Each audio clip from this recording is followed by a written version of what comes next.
अब दूसरी पत्नी नहीं करवा सकती दहेज केस, और अगर करवाएगी तो उसका मामला रद्द हो जाएगा, जैसे इस केस में हुआ था।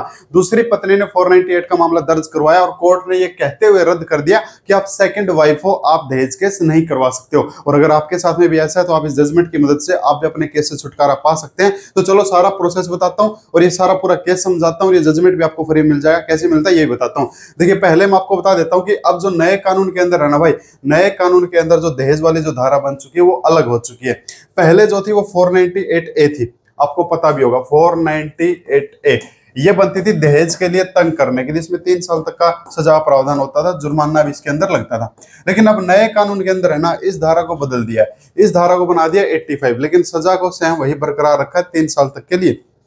लेकिन अब हर रोज है ना, अब दहेज केस के लिए, फैमिली मैटर्स के लिए, कोर्ट मैरिज के लिए हर रोज नई नई जजमेंट आ रही है, अलग अलग स्टेट की आ रही है, सुप्रीम कोर्ट की भी आ रही है।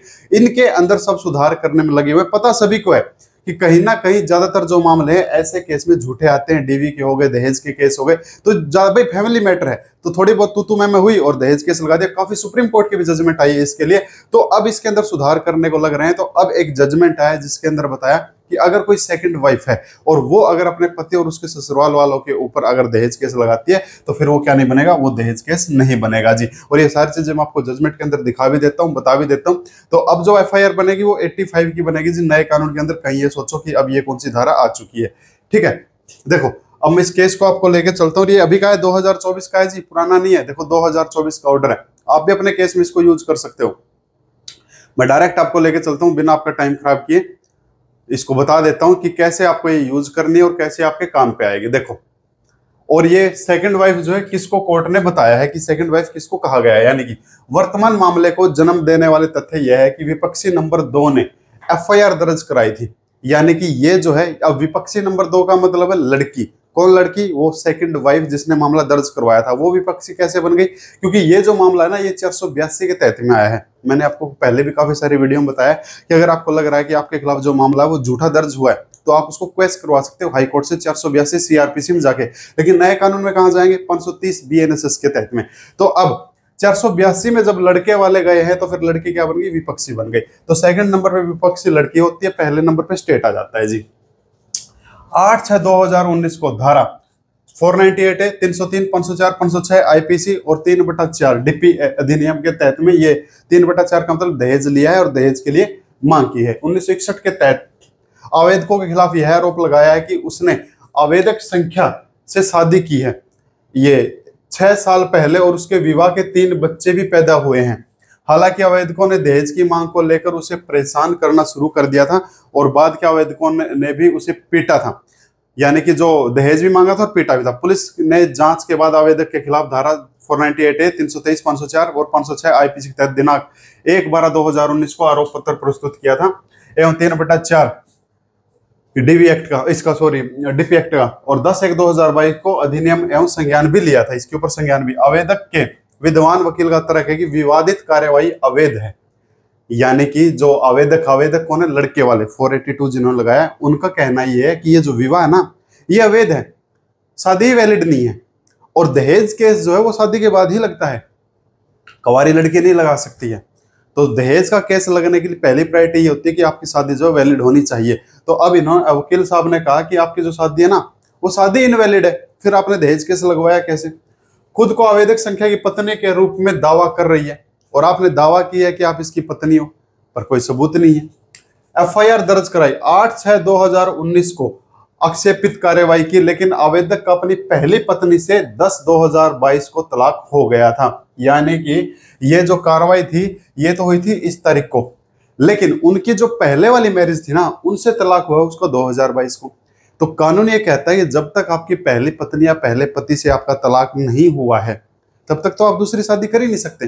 दूसरी शादी करोगे तो आप 494, 495 में लायबल हो जाओगे, अपराधी बन जाओगे। आईपीसी के जो मामले होते हैं और नए वाले में 82 बीएनएस में आप अपराधी बन जाओगे। तो आप दूसरी शादी तो कर ही नहीं सकते।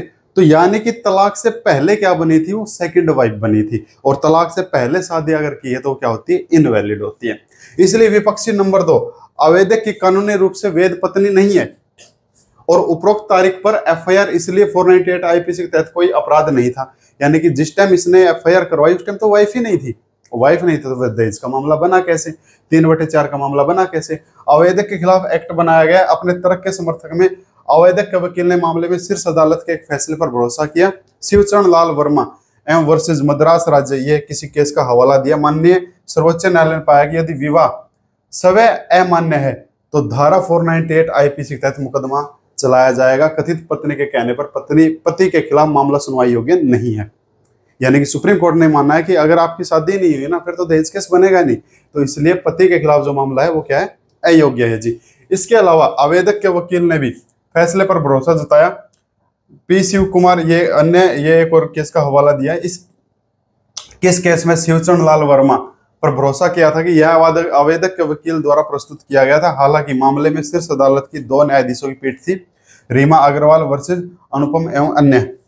आगे चलते हैं। यह देखा गया कि आईपीसी की धारा 498 और 304B, 304B क्या होता है, दहेज मृत्यु के लिए होता है, प्रयोजन के लिए विवाह की वैधता सही नहीं है। यानी कि इस केस के अंदर ये चीज बताई है कि 304B लगवाना है, दहेज केस लगाना है, तो उसके लिए आपकी मैरिज जो है वैलिड होनी चाहिए। इसीलिए जब कोर्ट मैरिज के मैटर आते हैं ना, मैं काफी सारे लोगों को कहता हूँ अगर आप कोर्ट मैरिज कर रहे हैं तो जल्दबाजी मत करें, पहले अपनी धार्मिक शादी करें, धार्मिक शादी के बाद फिर अपनी कोर्ट को अपनी मैरिज को रजिस्ट्रेशन करवाएं। काफी सारे लोग डायरेक्ट वो करवा देते हैं रजिस्ट्रेशन। अब डायरेक्ट रजिस्ट्रेशन करवाएंगे तो शादी वैलिड नहीं होती। कल को अगर लड़की मार दी तो, कल को अगर दहेज मांग लिया तो कुछ नहीं कर सकते हैं। इसके बाद का निर्णय शिवचरण लाल, अच्छा ये तो हो गया था अपना। 5वीं बात, विपरीत शिखा ये एक और उसका दिया, फैसले भरोसा किया कि अच्छा ये और ये, चलो मैं अब डायरेक्ट आपको 8 पॉइंट पे लेके चलता हूँ जो काम की बात है। 8 पॉइंट के अंदर असली चीज बताइए। आईपीसी धारा 498 के अवलोकन से यह स्पष्ट है कि इस धारा की सामग्री को आकर्षित करने के लिए एक महिला को उसके पति या उसके रिश्तेदार द्वारा क्रूरता का शिकार होना चाहिए। हालांकि पति की परिभाषा आईपीसी में उपलब्ध नहीं है, ना हिंदू विवाह में उपलब्ध है। हिंदू विवाह अधिनियम की धारा 5 के अनुसार एक वैध विवाह के लिए विवाह के समय किसी पक्ष के पास जीवित जीवन साथी नहीं होना चाहिए। अगर उसका जीवन साथी जिंदा है तो वो शादी फिर क्या है, सेकंड मैरिज जो है वो वैलिड नहीं है। यदि पहली पत्नी जीवित और दूसरी महिला से शादी वैध नहीं है तो ऐसी स्त्री पुरुष का रिश्ता जो है पति पत्नी जैसा नहीं हो सकता है, और फिर पति पत्नी का मामला नहीं है तो 498 की कार्रवाई नहीं हो सकती है। तो दूसरी पत्नी के कहने पर ऐसे पति के खिलाफ मामला सुनवाई योग्य नहीं है। और फिर कोर्ट ने क्या किया था, मैं आपको दिखा भी देता हूँ। वैसे तो और भी सारी चीजें पढ़ने की है, देखो इसके अंदर भी यहाँ पे बताया, जैसे कि आईपीसी की यह का जो क्रिमिनल कार्रवाई है लाभकारी कानून जहां उधार व्याख्या अनुमति है, इसलिए यह न्यायालय 498 आईपीसी के तहत कार्रवाई मान्यता है।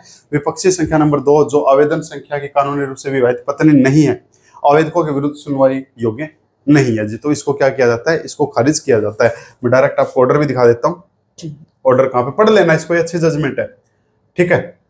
उपरोक्त विश्लेषण के परिप्रेक्ष्य में धारा के अंतर्गत कार्रवाई 498 आईपीसी 2021 के केस नंबर को रद्द किया जाता है, लेकिन कोर्ट ने 323, 504 और 506 को कंटिन्यू रखा है।